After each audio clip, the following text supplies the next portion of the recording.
successful serial killers in history is never talked about. Let's talk about Giulia Tofana, who was said to have killed around 600 men. That is a lot of men.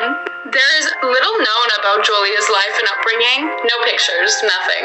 This story takes place in the Renaissance period in Italy. Back then, women didn't really have any rights. Like, at all. They were usually forced into arranged, loveless marriages. In this time, when you got married, your husband owned you.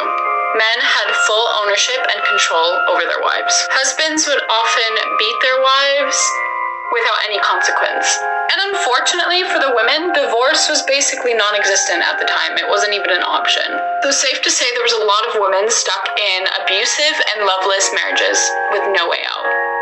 That's until Giulia started her little business.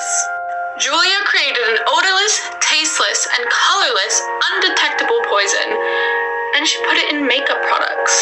She disguised her poison in beauty products that women could easily keep on their vanity, and no one would question it. She called it Acqua Tofana. Pretty cool name. This product would allow women to discreetly kill their husbands over the span of 4 days. A few drops every day, and the initial symptoms would simply seem like a flu. A few more drops the next few days, and it would slowly weaken and eventually kill the men. You're probably wondering how she got away with killing all of these men without anybody noticing. Well, Giulia was very careful. She didn't just sell Acqua Tofana to anyone.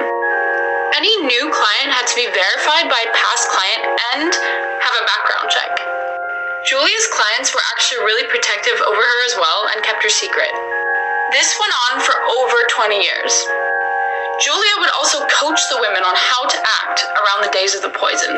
After the first day, when the husband starts getting the flu symptoms, to act really concerned and call a doctor. The doctor would come and assume it was just a basic illness, give them medication, and leave. The key was that the women were the ones to call the doctor. They had to act concerned, anxious. When the husbands would eventually die, the doctors would be baffled. And the key to all this was that the women were told to demand an autopsy.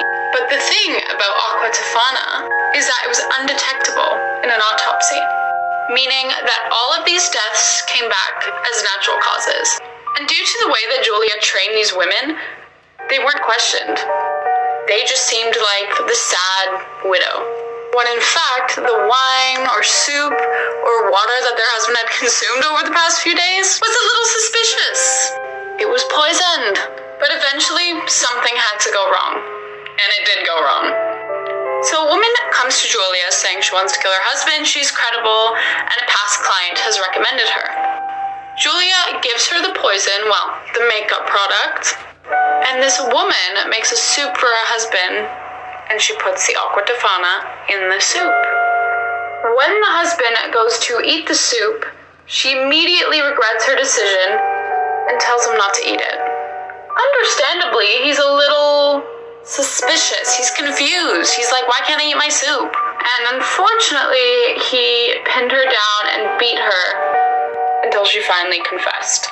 He took her to the authorities, who also tortured her until she told them who had given her the poison. As I said previously, Giulia's clients were very protective over her. So when they caught wind that a warrant was out for her, they immediately warned her. So Giulia knew that it was over. She tried running though. She took sanctuary in a church and they actually accepted her. People were really angry when they found out about what she did. And when they found out where she was staying, they sent an angry mob. A whole mob to go and get Giulia. Giulia was actually also tortured until she confessed everything. She confessed to killing around 600 men between 1633 and 1651. Can you imagine being the police being like, what? 600? So things for Giulia, they went downhill from there. Her and a few clients and accomplices were executed in 1659.